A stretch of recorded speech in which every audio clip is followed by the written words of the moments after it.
claro de qué dato hablamos de infraestructura, porque los datos de infraestructura, no ha habido sexenio donde ha habido más infraestructura que este.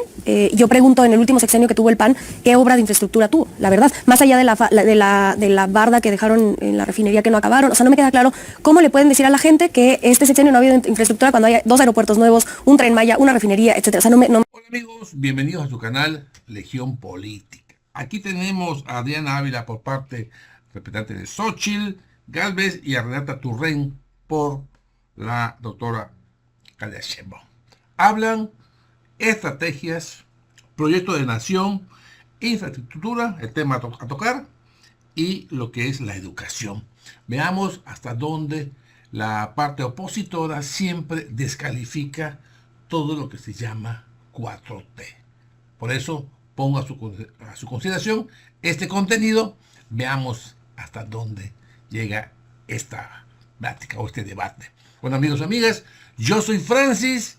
Les doy la bienvenida a su canal Legión Política. Veamos. Seguir teniendo turismo y que además de todo esto contribuye al crecimiento económico que hemos visto durante este sexenio en el sur, incluso de 2 dígitos, afortunadamente, pero además utilizar 18,000 kilómetros de vías férreas para hacer distintos trenes. Voy a nombrar algunos para no aburrir al público con todos los que se van a hacer, pero son 18,000 kilómetros, ¿no? Nada más como para poder darle dimensión al plan. Y es un tren AIFA-Pachuca, por ejemplo, tren México-San Luis Potosí, Monterrey-Nuevo Laredo, Manzanillo, Colima, Guadalajara, Irapuato, México, Querétaro, Guadalajara, ese que probablemente será muy transitado, etcétera.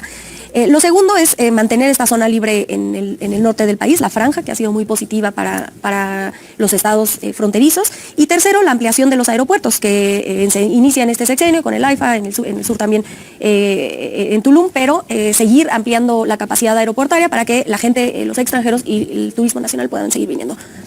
¿Algún comentario respecto a los temas? Claro que sí, yo celebro enormemente que haya un plan para generar infraestructura. El problema es que si algún presupuesto fue disminuido en lo que va de este sexenio y además han prometido la continuidad, es justamente el presupuesto de infraestructura, en todos los sentidos, incluyendo la carretera, ¿no? Además te voy a decir algo, cuando se hace un Tren Maya con sobrecosto, cuando estaba planteado para algo así como 156,000 millones de pesos y te cuesta cerca de 511,000 millones de pesos, pero además deforestas 2,500 hectáreas y además llega una reina y un rey que no quieren subirse siquiera al Tren Maya porque los trayectos son demasiado largos, porque evidentemente hay fallas en el manejo, porque no está generando además ningún beneficio adicional, pues debes pensar muy bien si esas promesas que haces de continuidad de algo que no está funcionando, bien vale la pena o son recursos desperdiciados. Boletos duplicados en el Tren Maya, un vacío, pero además a veces pareciera que esas obras son construidas específicamente para favorecer a algunas familias. Para nadie es desconocido que parte de los complejos turísticos que se hicieron en esa zona, o por lo menos uno de los parques que se hizo, es del hijo de Nico, quien fuera el conductor con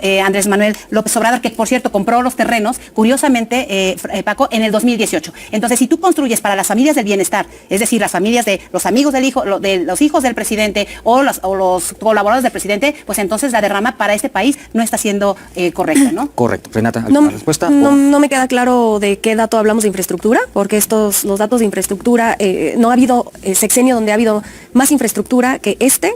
Yo pregunto en el último sexenio que tuvo el PAN, ¿qué obra de infraestructura tuvo? La verdad, más allá de la barda que dejaron en la refinería que no acabaron, o sea, no me queda claro cómo le pueden decir a la gente que este sexenio no ha habido infraestructura cuando hay 2 aeropuertos nuevos, un Tren Maya, una refinería, etcétera. O sea, no me queda muy claro. Lo segundo es los datos que yo tengo y que da el INEGI sobre el crecimiento económico en el sur, derivado de programas sociales, de la política laboral, pero también de las obras de infraestructura que se hacen en el sur, dejan a los estados del sureste mexicano con crecimiento económico de más incluso en algunos casos de 2 cifras, y la reducción de pobreza mucho más alta que en el resto del país. Y eso son datos del INEGI que tendríamos que estar celebrando y entendiendo que vienen desde el motor de desarrollo del Estado. Y tercero, a mí sí me gustaría ver las pruebas que menciona, que creo que sería importante llevarlos a la Fiscalía, más allá de seguir repitiendo.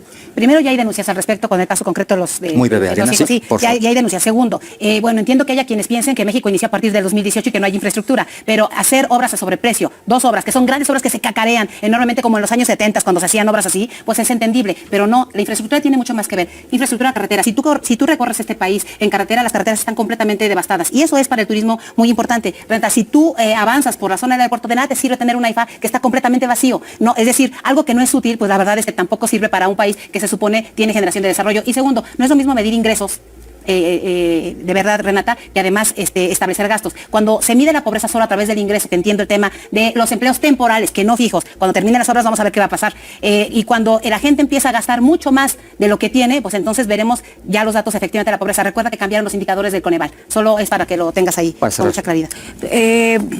Los datos del Coneval de los siguientes 2 años los tendremos hasta 2025, pero me cuesta trabajo entender la lógica de no creerle a datos de disminución de pobreza de 5 millones de personas. Es lo único que voy a decir, y eso no se explica meramente porque haya más gastos, sino hay una cuestión muchísimo más profunda de cómo ahora por el bien de todos, primero los pobres, dio resultados, nada más.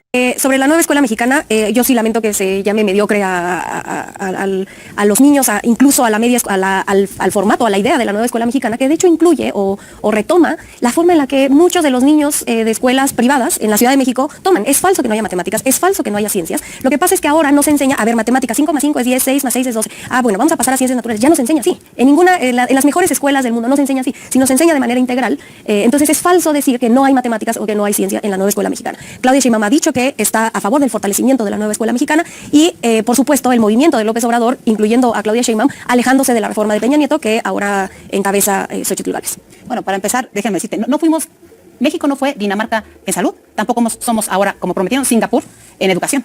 Y es importante señalar, no, yo no le llamo mediocres a los niños, mal haría en hacer eso. Llamo mediocres a quienes tienen el proceso educativo y no han entendido lo importante que es para la educación de los niños, que haya maestros también, que puedan también evaluarse, prepararse y actualizarse. Es más, aquí hay alguien que le encanta la academia, que estudia perfectamente, que se han preparado, que buscan mejorar sus condiciones, tienen maestrías, tienen doctorados. ¿Por qué los maestros no van a empezar en un proceso de evaluación? Ojo, pero tampoco vamos a ir a rajatabla para decir y vayan todos y deroguemos todo lo que está. No se puede construir nada, ningún proyecto a través de la destrucción de nada. Debes construir con lo que tienes y trabajar con lo que tienes, porque hay cosas que vale la pena rescatar y hay cosas que vale la pena mejorar. Eso pasa por el tema de la evaluación, Paco. Y eso pasa por entender que si quieres una educación de calidad, la educación es un derecho de los niños y de los jóvenes. Es un derecho que los padres tengan a sus hijos en escuelas en donde puedan prepararse. Me parece que sería ilógico no defender una propuesta así. Para cerrar, ¿algún comentario? Nosotros somos críticos con los dos modelos, así lo hemos dicho. Representan el pasado y el futuro es hacer una nueva visión en materia educativa para el país. El problema de la reforma de Peña Nieto, por eso hay que derogarla absolutamente. No puede quedar un solo pilar de lo que ellos trataron de impulsar y fracasaron para hacer en materia educativa. Es que pensaban, justo lo que explicaba, que el problema de México eran malos maestros, cuando en realidad tienes malos funcionarios, una mala inversión, una mala visión de política educativa del país, y es ahí donde además falló. Yo les invitaría a algo, y lo haría también con mis compañeras de las dos coaliciones que representan. Para poder estar del lado del futuro y de los niños y los jóvenes de este país, tenemos que romper con el viejo sistema. Y ese viejo sistema, por un lado, está representado por grupos anquilosados de maestros que se dedicaron a hacer política de lo que tendría que haber sido la educación, política además a la mala, de intereses que no representaban a la niñez mexicana. Y por el otro lado hay que romper con este grupo también de ideólogos falsamente anquilosados. Lo que hicieron ustedes también fue una falsa reforma educativa, Renata, porque al final del día lo que están haciendo es hacer de la educación y sus materiales educativos un instrumento de propaganda política. Y eso tiene un nombre y cómo no le llamarías.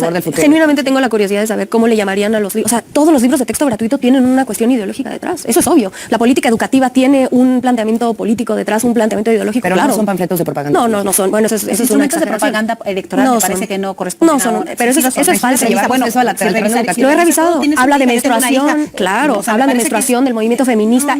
Bueno, no lo has leído, pero claro, está ahí. Y justo por eso te estoy diciendo. A mí me parece que no es falso. Me parece que quienes no leen concretamente son quienes, como tú, se prepararon también en escuelas, buscaron la mejor educación para sus hijos, su hija, o en el caso mío, la mía. Buscas la forma en escuelas públicas, pero Renata, no puedes defender algo que es completamente indefendible.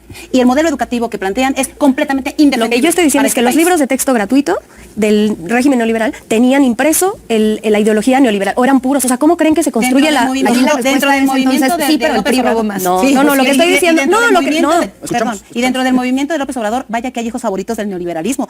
Todos fueron perfectamente beneficiados de ese régimen. Okay, nada más, no quiero que me tergiverse Laura, no tiene nada que ver con el PRI robó más, simplemente estoy diciendo, cualquier modelo educativo en el mundo, cualquier modelo, tiene detrás, cualquier política pública tiene detrás, o sea, pensar que las políticas públicas no tienen detrás una cuestión política e ideológica es vivir en Disneylandia, con todo respeto, compañeras. Es que bueno que todos que hicieron de los libros... no, es que me estás tergiversando, me están tergiversando. Lo que estoy diciendo...